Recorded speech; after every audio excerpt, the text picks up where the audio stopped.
So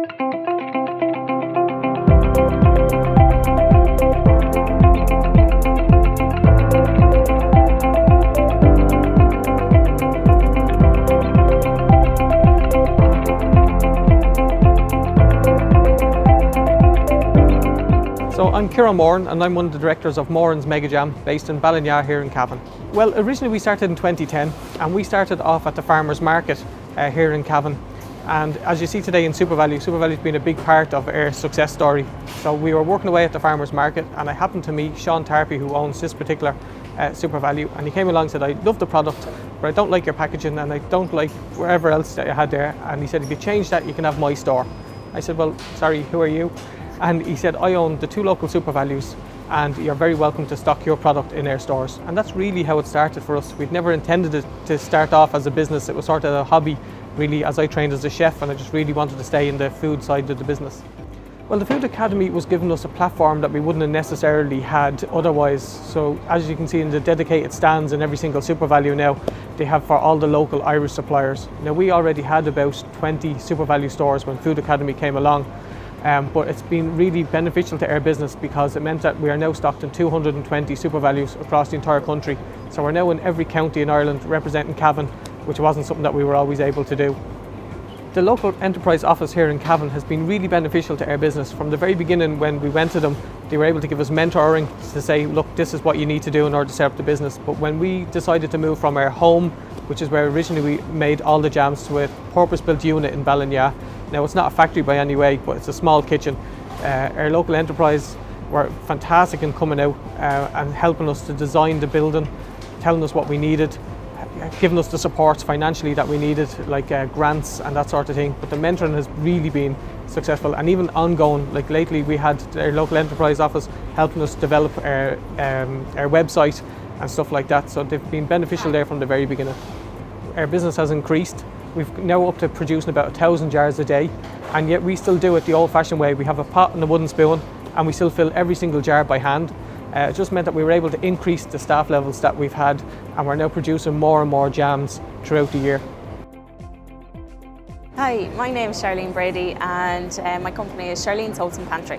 It all started about 5 months ago, back last September.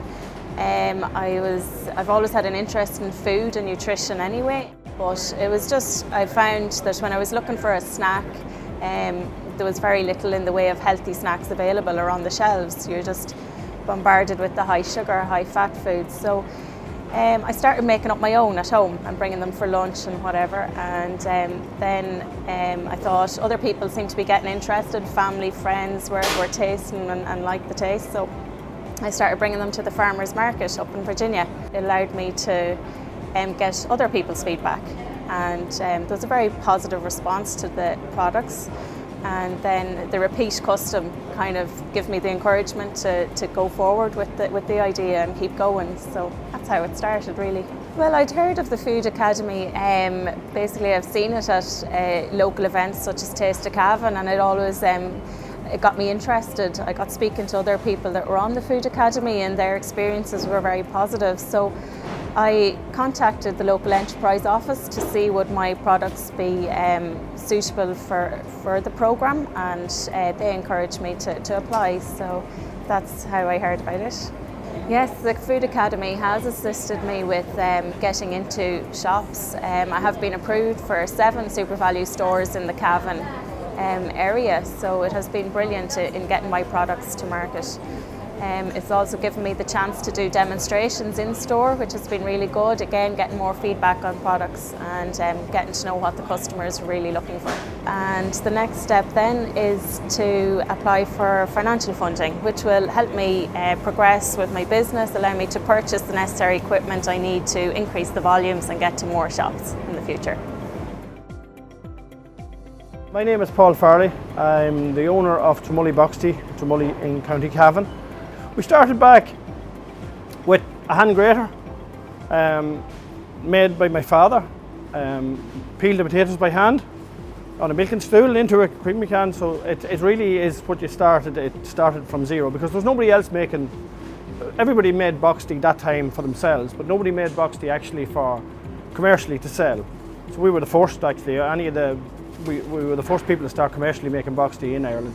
So I spent a long time developing that product that's out there now, that gluten-free Drummully Boxty. It's a dumpling, it's a boiled Boxty. You go to Food Academy conference, you might only take one thing home with you, but that one thing is the thing that'll turn your business around. You see, if more businesses done that, come together with local enterprise, no matter whether it's in food, engineering or anything like that. So what I got from the local enterprise office, apart from the support, moral support, you got mentoring support, I got financial support, and just general support of when you came with an idea that didn't, everybody looked at it and said, let's run with that, or let's not run with that. No, we don't think that'll work. You know all about your own product, but what you don't know about is how to sell it, how to market it, what consumers need, consumer trends, lots of little bits and pieces like that you need to get where all the mentors that they send to you. Apart from everything else, that's the bit that you need. People don't know till they buy it. So you need your packaging, your presentation right, that people pick it up and bring it home, right? It could be the best thing in the world, but if it's badly packaged, you're not going to get anywhere. Sometimes your stock is seasonal, like if it's veg or something like that, hedge forward that you're getting a set price that's coming into you for 12 months, try and hedge it for 12 months. And you say, right, if you have a supplier saying, right, this is the price for 12 months, you know where you stand for 12 months. So that's probably one of the secrets you can do. Top tips for keeping your customers is to be honest with what you're doing. Honesty is the best policy. And I mean that honest in food, honest in business.